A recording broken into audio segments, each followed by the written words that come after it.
Assalamualaikum warahmatullahi wabarakatuh. Ini adalah mata kuliah metode pengantar kecerdasan matematika anak usia dini. Program Studi Pendidikan Anak Usia Dini STKIP Syekh Mansur. Ini merupakan perkuliahan ketiga. Pada perkuliahan ketiga ini kita akan membahas materi tentang urgensi pembelajaran matematika terpadu untuk anak usia dini. Kegiatan pembelajaran matematika terpadu untuk anak usia dini memiliki peranan yang sangat penting dalam mengembangkan seluruh potensi anak dan peningkatan kualitas praktik-praktik pembelajaran matematika untuk anak usia dini di lapangan. Nah, alasan mengenai pentingnya pembelajaran matematika terpadu untuk anak usia dini dapat dilihat dari dua sudut pandang, yaitu sudut pandang anak dan sudut pandang guru. Sudut pandang anak, karena anak itu dianggap sebagai subjek layanan, sedangkan guru merupakan pengelola kegiatan pembelajaran.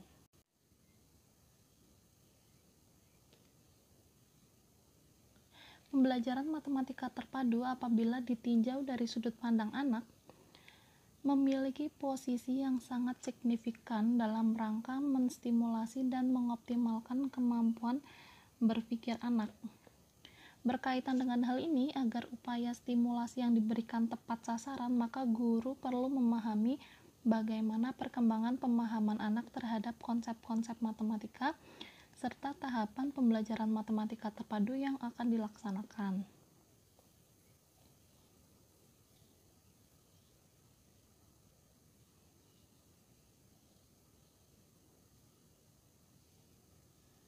Nah, selanjutnya ditinjau dari sudut pandang guru ya.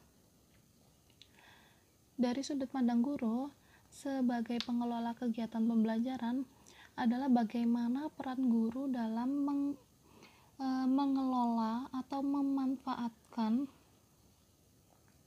berbagai komponen pembelajaran matematika terpadu sehingga memiliki kontribusi yang signifikan dalam mengoptimalkan kemampuan logika matematika anak dan juga kemampuan lainnya. Selanjutnya, perkembangan pemahaman anak usia dini terhadap konsep-konsep matematika. Anak membangun konsep-konsep matematika melalui berbagai kegiatan sehari-hari yang ia lakukan. Anak-anak ini sering mendengar dan mengucapkan kata-kata yang berhubungan dengan matematika dari orang tuanya, guru, dan juga sesamanya. Nah, pada umumnya anak mendengar dan mengucapkan terlebih dahulu berbagai konsep yang berhubungan dengan matematika, baru kemudian seiring dengan meningkatnya usia dan kemampuan berpikirnya, anak mulai memahami konsep-konsep matematika itu dengan lebih mendalam. Sebagai contoh, anak-anak pada usia 2-3 tahun sudah memiliki kemampuan untuk membilang, namun belum diikuti oleh kesadaran terhadap kuantitas bendanya. Konsep matematika dibentuk melalui pengalaman langsung atau hands-on experiences yang dapat dilakukan anak pada berbagai percobaan atau penemuan. Konsep matematika juga dapat dikembangkan melalui berbagai kegiatan bermain, misalnya seperti bermain pasir, terus bermain air, bermain puzzle, terus bermain masak-masakan juga bisa ya. Melalui berbagai kegiatan ini, secara tidak langsung anak belajar tentang konsep ukuran, bilangan, warna, bentuk, dan lain sebagainya. Anak membutuhkan waktu yang cukup lama untuk membangun konsep matematika dalam dirinya, karena belajar matematika itu memerlukan kemampuan untuk berpikir abstrak ya. Nah, kemampuan anak untuk berpikir abstrak masih belum sempurna dan akan terus berkembang seiring dengan tingkat usianya.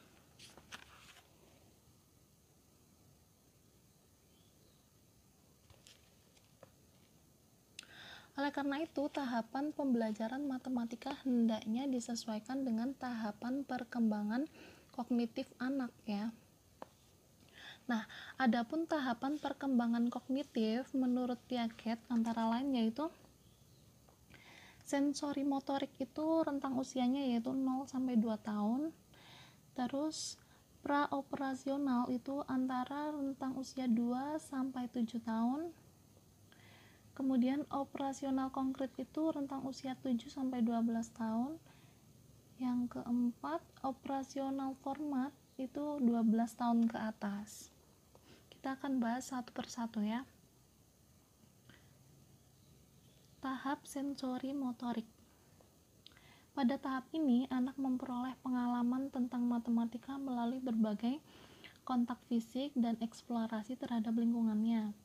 Anak memahami konsep tentang ruang itu melalui proses merangkak, mengelilingi ruangan, lalu konsep tentang warna dengan melihat dan membandingkan warna-warna yang ada pada benda. Selanjutnya, konsep bulat itu dengan menyentuh bola dan alat mainan lainnya. Selanjutnya, tahap praoperasional, yaitu rentang usia 2-7 tahun. Anak sudah mampu menggunakan simbol-simbol dalam pikirannya untuk merepresentasikan benda-benda atau kejadian. Anak mampu mengklasifikasikan menurut tanda tertentu, misalnya mengelompokkan semua balok berwarna merah, tapi tanpa memperhatikan bentuknya, atau sebaliknya, semua balok bersegi tanpa memperhatikan warnanya, seperti itu ya.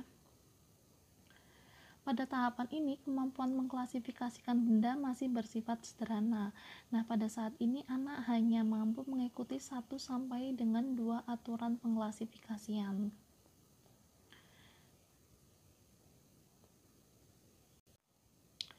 Pada tahap praoperasional dibagi menjadi 2 subtahap, yaitu subtahap fungsi simbolis dan juga subtahap pemikiran intuitif. Apa itu subtahap fungsi simbolis? Subtahap fungsi simbolis berlangsung antara usia 2-4 tahun, di mana anak mampu membayangkan secara mental objek yang tidak ada ya. Ciri-ciri berpikir tahap ini adalah anak bersifat egosentrisme dan animisme. Apa itu egosentrisme dan apa itu animisme? Egosentrisme adalah ketidakmampuan untuk membedakan antara perspektif dirinya dengan orang lain, dan animisme adalah suatu keyakinan bahwa objek yang tidak bergerak memiliki kualitas semacam kehidupan dan dapat bertindak. Kemudian subtahap pemikiran intuitif. Subtahap pemikiran intuitif ini berlangsung antara usia 4-7 tahun. Pada subtahap ini, anak-anak mulai ingin tahu jawaban atas semua bentuk pertanyaan. Karakteristik yang menonjol pada masa ini yaitu centration. Centration itu adalah memusatkan perhatian terhadap satu karakteristik dan mengesampingkan semua karakteristik yang lain. Selanjutnya yaitu operasional konkret. Tahap operasional konkret itu rentang usia 7-12 tahun.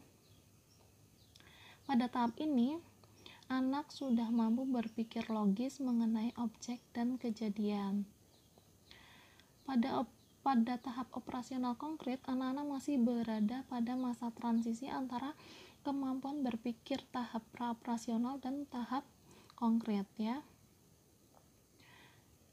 Kemudian tahap operasional formal yaitu usia 12 tahun ke atas. Pada tahap ini merupakan tahap terakhir dalam perkembangan berpikir manusia.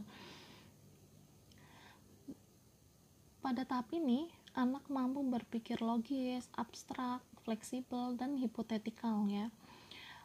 Mereka sudah mampu menghadapi berbagai permasalahan dan berpikir bagaimana cara untuk menyelesaikannya. Kemampuan berpikir pada tahap ini hampir menyerupai kemampuan berpikir orang dewasa, namun masih perlu dikembangkan agar kemampuan berpikir semakin matang dan dapat menyelesaikan berbagai permasalahan yang ditemui kehidupan sehari-hari. Berdasarkan tahapan perkembangan kognitif tersebut, maka anak usia 5-6 tahun berada pada tahapan peralihan antara kemampuan berpikir praoperasional dan operasional konkret. Sebagian anak yang kurang memperoleh stimulasi lingkungan masih meninggalkan ciri-ciri berpikir pada tahap praoperasional. Nah, oleh sebab itu, kegiatan pembelajaran matematika haruslah dilakukan sesuai dengan karakteristik dan ciri-ciri berpikir pada tahap ini, yaitu pada tahap anak usia 5-6 tahun.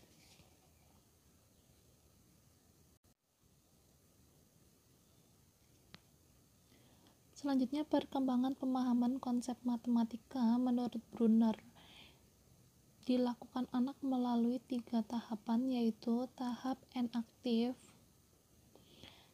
tahap ikonik, dan tahap simbolik. Apa itu tahap enaktif, tahap ikonik, dan tahap simbolik?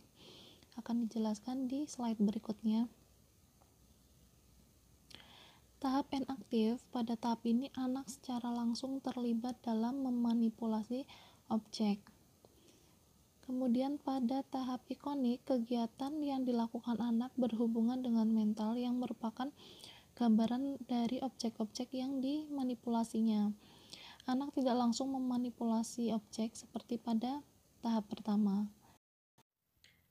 Tahap simbolik, anak memanipulasi simbol-simbol atau lambang-lambang tertentu, ya.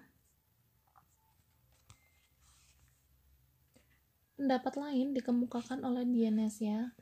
Menurut Dienes, perkembangan pemahaman konsep matematika itu dilakukan anak melalui 5 tahapan, yaitu permainan bebas atau free play, kemudian generalisasi, representasi, simbolisasi, dan formalisasi. Pada tahap permainan bebas, anak belajar konsep yang aktivitasnya memungkinkan anak mengadakan percobaan dan memanipulasi benda-benda konkret dan abstrak dari unsur-unsur yang sedang dipelajarinya, ya.